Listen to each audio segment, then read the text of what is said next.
हरे कृष्णा। सभी को उत्पन्ना एकादशी की हार्दिक शुभकामनाएं। उत्पन्ना एकादशी का महत्व।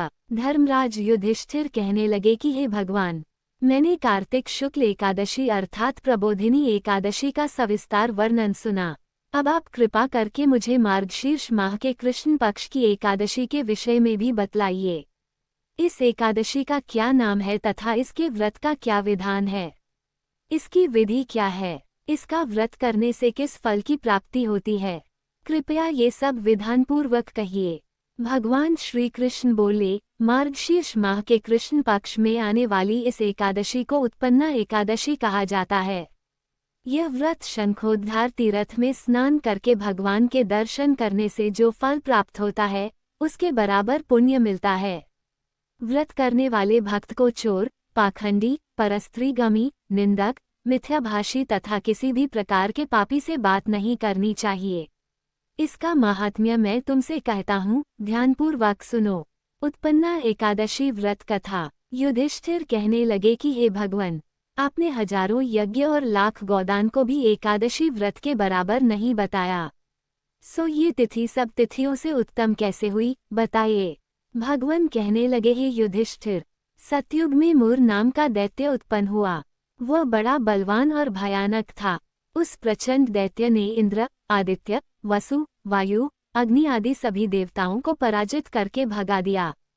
तब इंद्र सहित सभी देवताओं ने भयभीत होकर भगवान शिव से सारा वृतांत कहा और बोले, हे कैलाशपति, मूर दैत्य से भयभीत होकर सब देवता मृत्यु लोक में फिर रहे हैं।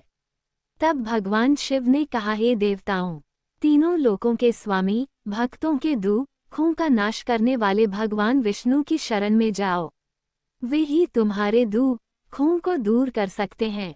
शिवजी के ऐसे वचन सुनकर सभी देवता क्षीर सागर में पहुँचे।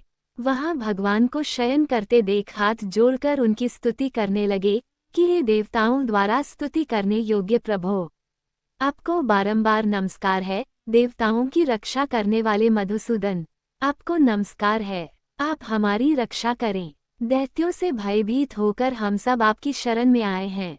आप इस संसार के कर्ता, माता पिता, उत्पत्ति और पालन करता और संहार करने वाले हैं। सबको शांति प्रदान करने वाले हैं। आकाश और पाताल भी आप ही हैं। सबके पितामह ब्रह्मा, सूर्य, चंद्र, अग्नि, सामग्री, होम, आहुति, मंत्र, तंत्र, जप, यजमान, यज्ञ, कर्म, कर्ता, भोक्ता भी आप ही हैं। आप सर्वव्यापक हैं। आपके सिवा तीनों लोकों में चर तथा अचर कुछ भी नहीं है। हे भगवान, दैत्यों ने हमको जीतकर स्वर्ग से भ्रष्ट कर दिया है और हम सब देवता इधर उधर भागे भागे फिर रहे हैं। आप उन दैत्यों से हम सबकी रक्षा करें। इंद्र के ऐसे वचन सुनकर भगवान विष्णु कहने लगे कि हे इंद्र, ऐसा मायावी दैत्य कौन है जिसने सब देवताओं को जीत लिया है? उसका नाम क्या है? उसमें कितना बल है और किसके आश्रय में है तथा उसका स्थान कहाँ है? ये सब मुझसे कहो। भगवान के ऐसे वचन सुनकर इंद्र बोले, भगवान, प्राचीन समय में एक नाड़ीजंग नामक राक्षस था। उसके महापराक्रमी और लोकविख्यात मूर नाम का एक पुत्र हुआ। उसकी चंद्रावती नाम की नगरी है। उसी ने सब देवताओं को स्वर्ग से निकालकर वहां अपना अधिकार जमा लिया है। उसने इंद्र, अग्नि, वरुण, यम, वायु, ईश, चंद्रमा, नैऋत आदि सबके स्थान पर अधिकार कर लिया है। सूर्य बनकर स्वयं ही प्रकाश करता है। स्वयं ही मेघ बन बैठा है और सबसे अजेय है।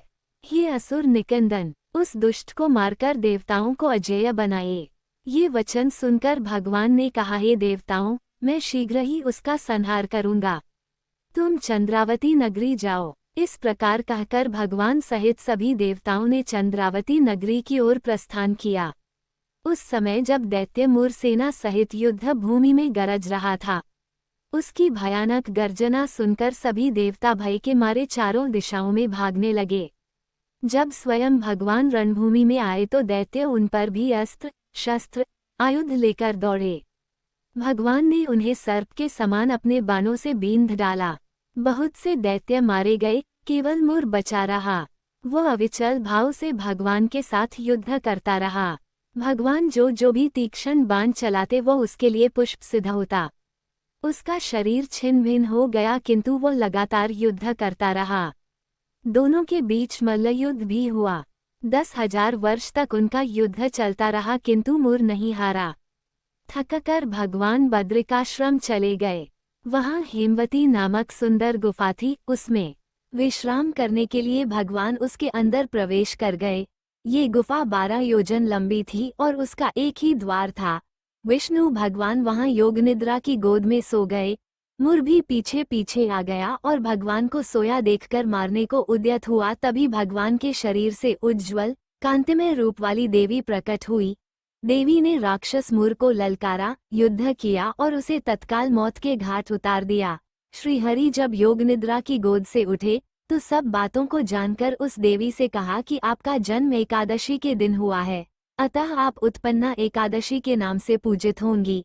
आपके भक्त वही होंगे जो मेरे भक्त हैं। जय श्री हरि।